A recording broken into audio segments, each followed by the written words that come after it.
Fox News alert, a crucial meeting is about to get underway as the Pentagon, as tensions rise between Israel and America over the Iranian nuclear threat. Welcome to America Live, everyone. I'm Megyn Kelly. At this very moment, Israeli Defense Minister Ehud Barak is arriving at the Pentagon for a high-level meeting with U.S. Defense Secretary Leon Panetta. This comes just days after Ehud Barak warned that these nuclear talks going on about Iran do not exempt Iran from an attack by Israel.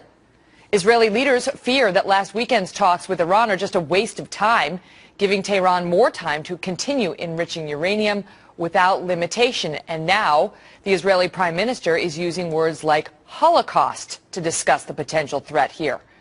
Netanyahu even going so far as to accuse the Obama administration and others of giving Iran a, quote, freebie when they agreed to more talks late in May in Baghdad. Naftali Bennett is the former chief of staff to Benjamin Netanyahu and a major in the Israeli Defense Force Reserves. Naftali, thank you very much for being back on the program. So Ehud Barak is now at the Pentagon meeting with our defense secretary. Why?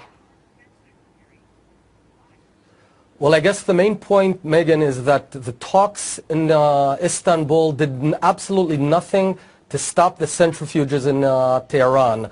What's happening is Iran is using its famous delay and maneuver tactics to buy time, and it's now just bought another 6 weeks until May 23rd.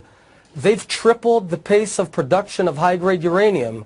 They're rapidly moving their facilities underground so they won't be vulnerable to attacks. They're testing neutron generators. These guys are absolutely serious about acquiring a weapon, and the West at the same time is doing nothing except talking.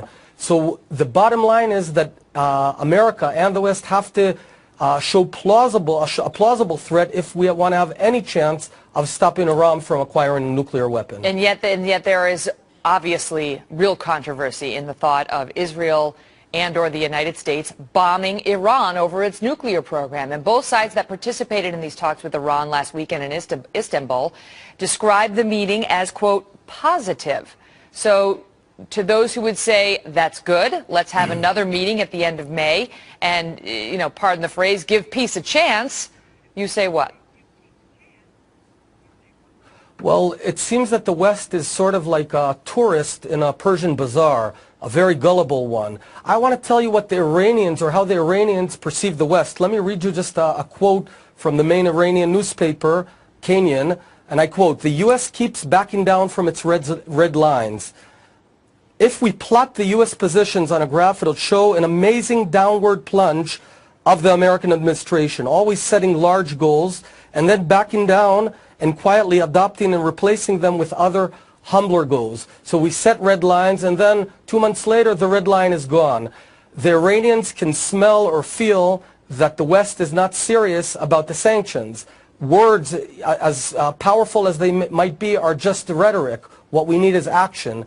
Paralyzing sanctions right now, not 6 weeks from now, but right now. Our president seems to suggest that we're already having an impact with our economic sanctions and that the Iranians know very well that the threat of more is real and would cripple them. In response to Netanyahu's suggestion that we've given them a freebie and giving them another 5 weeks before we sit down for round 2 of the talks with Iran, this is what Barack Obama, our president, said this past weekend. Stand by. And the notion that somehow we've given something away or a freebie would indicate that Iran has gotten something. In fact, they've got some of the toughest sanctions that they're going to be facing. Your thoughts on it, sir? Well, Megan, it's not about what the words we say, it's about what Iran actually does. They're installing thousands of new centrifuges as we speak. So clearly they're not very impressed by the words in Washington. Now, it's more than that.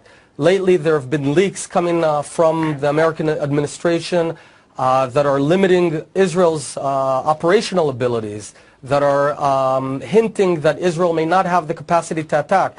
That is not what you want to do if you want to stop Iran. If you want to stop Iran, they have to feel that there's a plausible and immediate threat to Iran's very viability. We're nowhere near that right now. And if we want to prevent the need of an attack, then we need devastating sanctions right now in Iran. All of that could be under discussion right now at the Pentagon as Ehud Barak and Leon Panetta meet. Naftali, thank you so much for being here with us.